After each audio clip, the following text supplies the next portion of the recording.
शहर की लुगाई गांव को आई। मधु शहर में रहने वाली पढ़ी लिखी मॉडर्न लड़की है। वो और पवन साथ कॉलेज में पढ़ते थे। धीरे धीरे उन दोनों में प्यार हो गया। पर पवन गांव में रहने वाला एक साधारण सा लड़का है। मधु के पिता हमेशा उसे ये बात कहकर ताना देते हैं।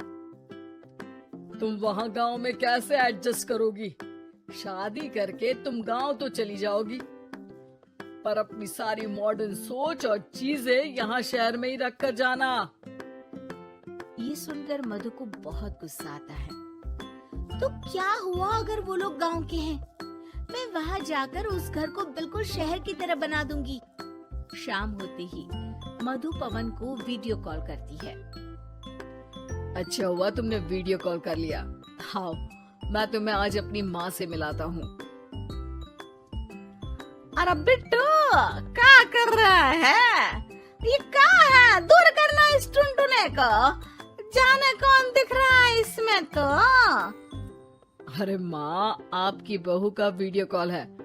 आप इसमें अपनी बहू से आमने सामने बात कर सकती हैं। नमस्ते माँ जी, कैसी हैं आप? अरे जका, ये बहू ने अपने कानों में क्या लगाया है? जका से झुमके हैं। झुमके नहीं माँ जी, इन्हें ईयरफोन्स कहते हैं। इससे सामने वाले की आवाज और अच्छे से आती है। मैं आपको भी ला कर दूंगी। अरे नहीं नहीं, हमें नहीं ना चाहिए। हमारा कान बिल्कुल ठीक है। हाँ।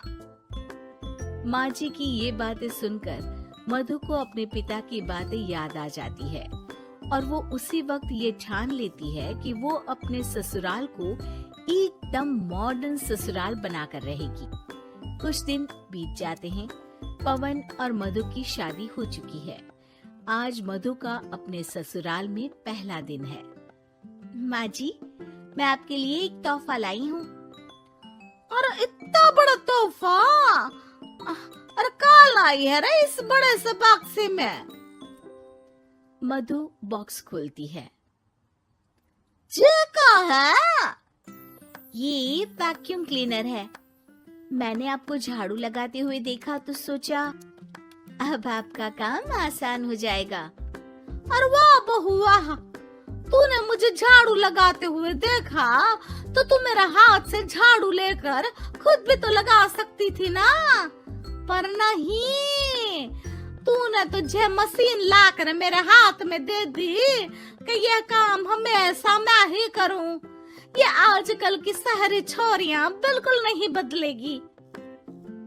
मधु को मन ही मन गुस्सा आता है, पर फिर भी अपना गुस्सा भूलकर मधु माँ जी को वैक्यूम क्लीनर इस्तेमाल करना सिखाती है।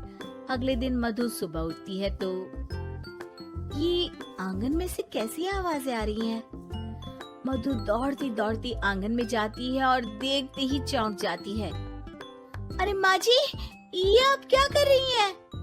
और वो क्या है ना, सुबह मैं जब कुएं से पानी निकाल रही थी तो मेरे कान की बाली उसमें गिर गई थी।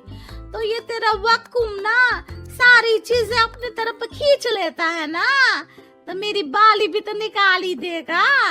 उसी की कोशिश कर रही हूँ, पर न जाने क्यों अब ये चालू ही नहीं हो रही तेरी मशीन।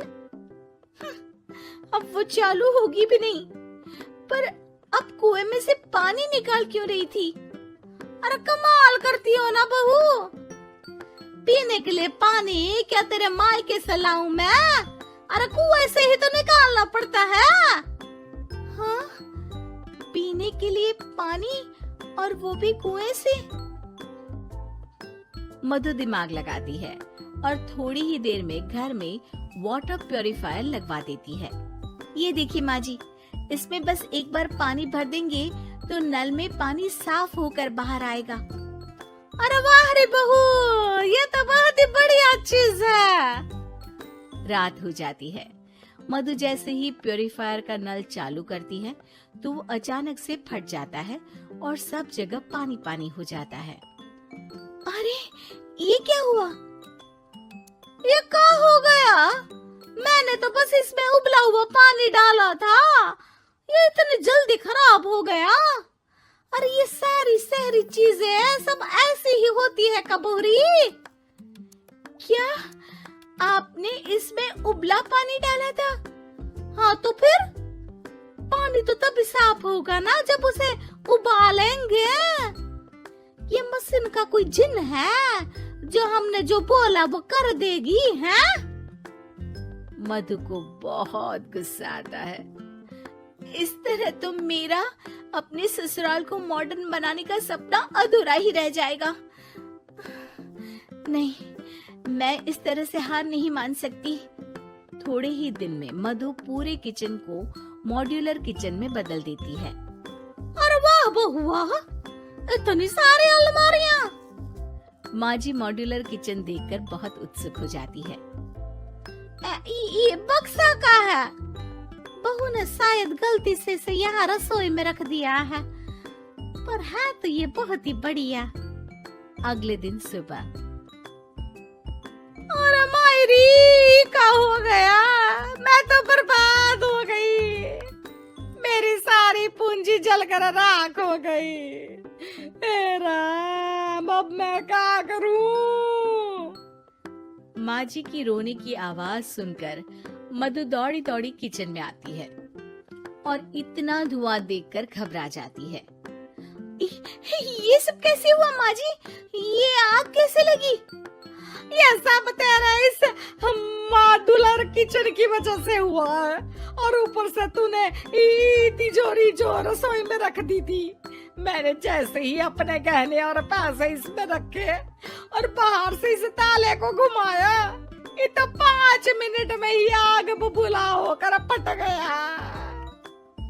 अरे माँ जी, ये तिजोरी नहीं है, ये तो माइक्रोवेव है। इसमें गहने नहीं रखते, खाना गर्म करने के लिए होता है ये। और ये जो आपने घुमाया ना, ये ताला नहीं है, आपने इसके टेम्परेचर को फुल कर दिया, इसलिए ये फट गया। माँ जी और जोर जोर से रोने लगती है।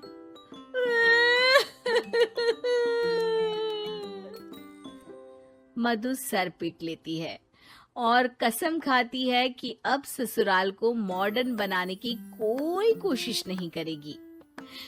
मुझे माफ कर दीजिए माँ जी, आप जैसी हैं वैसी ही ठीक है। मधु को अपने पिता की कही बात याद आ जाती है और मधु वापस घर और किचन को पहले जैसा ही कर देती है।